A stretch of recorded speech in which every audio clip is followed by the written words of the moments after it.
Ça, c'est la version récente ou c'est la version d'il y a Ça, c'est la première version. C'est la il y a version combien d'années? originale et originelle en 16 septembre 1998. Oh là là. Cette comédie musicale a 18 réconcilié les Français. 18 ans. Cette comédie musicale a réconcilié les Français avec le genre. On disait une comédie musicale en France, ça ne marchera jamais. On a dit ça Lorsque les créateurs Luc Plamondon, Richard Cochiante sont allés voir Charles Tallard, il leur a dit une comédie musicale en France, les enfants. Broadway, oui, mais là en France, bon. Et Richard Cochiante s'est mis au piano. Luc Plamondon a pris ses textes, ils lui ont donné l'aubade dans le bureau de Charles Tallard et de Victor Bosch, les deux producteurs qui étaient là à l'origine. Ils leur ont chanté toutes les chansons en jouant tous les rôles. Et à la fin, il leur a dit on y va, on y va. Il a loué pendant 3 mois le Palais des Congrès à Paris, la grande salle du Palais des Congrès, 4000 personnes. On lui dit vous êtes complètement fous. Et ça a duré 18 ans. Ça a duré 18 ans. Ils ont fait le monde entier. Ils ont joué à Séoul, ils ont joué à Las Vegas, ils ont joué à New York. Il y a eu des castings dans tous les sens. Non, mais ils ne sont pas trompés non plus à propos du casting. Hein. Au niveau du casting, c'était très très bien fait à l'époque. Alors là, c'est un nouveau casting avec un seul survivant entre guillemets. C'est Daniel Lavoie qui revient. Ah oui. Frelot, l'abbé Frelot, il a un petit peu vieilli, mais il est toujours là. Dans les nouveaux rôles, ils ne se sont pas trompés non plus. J'attire votre attention sur la nouvelle Esmeralda, une star au Liban qui s'appelle Iba Tawaji. Ah oui. Retenez bien son nom, elle a participé à un télécrochet. C'est une star au Liban déjà, elle est comédienne et chanteuse, elle chante divinement bien. Elle va faire... télécrochet avec la voix. Un télécrochet avec la voix sur une chaîne ça amie dit- et néanmoins concurrente, ou l'inverse. ça me dit quelque chose.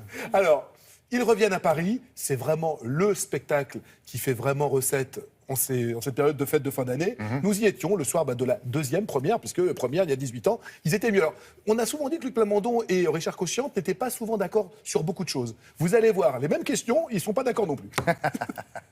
Il est venu le temps des cathédrales. Le monde est entré dans un nouveau millénaire. Richard, vous retrouvez ici au Palais des Congrès, 18 ans après la création. Qu'est-ce que vous ressentez? Mais le fait de revenir ici, c'est quand même quelque chose de spécial. C'est sûr, on ressent quelque chose de spécial. Dans le verre ou dans la pierre. C'est un retour à Paris, mais bon, on passe par Paris au milieu d'une tournée mondiale et on espère revenir à Paris pour... s'il y a une fin, on reviendra mourir à Paris. Vivre pour celui qu'on est. Quels sont les plus et quels sont les moins de cette nouvelle équipe par rapport à l'ancienne? On a vu que le public, au début, dans les premiers 10 minutes, un quart d'heure, ils font une analyse, c'est sûr. Ils font une comparaison par rapport à ce qui avait été passé. Mais après, ils plongent dans l'œuvre et ils comprennent que, voilà, il y a autant de valeurs qu'avant, d'une manière différente. Aimer jusqu'à mourir d'amour.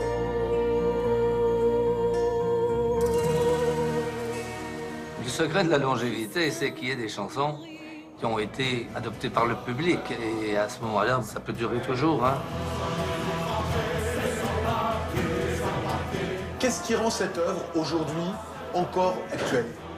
C'est une histoire d'amour, c'est une histoire de passion, mais c'est une histoire d'immigrés. Et on se rend compte qu'on est en train de vivre encore plus cette histoire de problématique des gens qui viennent dans un autre pays, qui se sentent complètement exclus. Nous sommes des étrangers, des sans-papiers, des hommes et des femmes, sans domicile.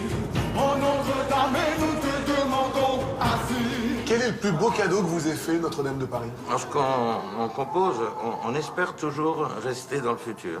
Je crois que j'ai la chance d'avoir composé quelque chose qui pourra passer, pour continuer dans le temps.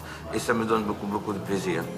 Je pose les yeux sur sa robe de gitane.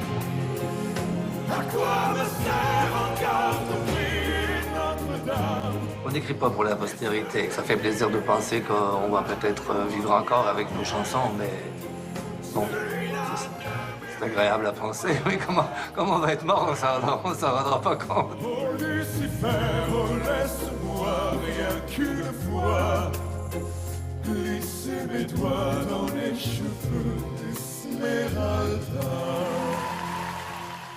Oui, et voilà les trois là. C'est quand même très proche du casting initial, des voix magnifiques, Donc le seul rescapé de cette première aventure, c'est Daniel Lavoie. Donc effectivement, l'abbé Frollo a un tout petit peu vieilli. Sinon, il y a Angelo Del Vecchio dans le rôle que tenait Garou, le rôle de Quasimodo, et Martin Giroux qui joue le rôle de Phébus, qui était au départ créé par Patrick Fiori.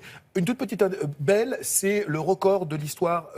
Quoi, la chanson 2 226 000 exemplaires vendus. C'est le single qui s'est le plus vendu dans les années 90. Et c'est le record en France, le 3e disque le plus vendu de tous les temps en France, en single. Voilà, Belle, c'est une jolie chanson qui traverse bien le temps et qui a souvent été parodiée aussi. Ouais, vous restez des trucs à faire, hein, Ouais. en tant qu'auteur. Oui, Hein, Belle, 2 millions quelques. Bonne chance. il y a du boulot. Hein. Du boulot.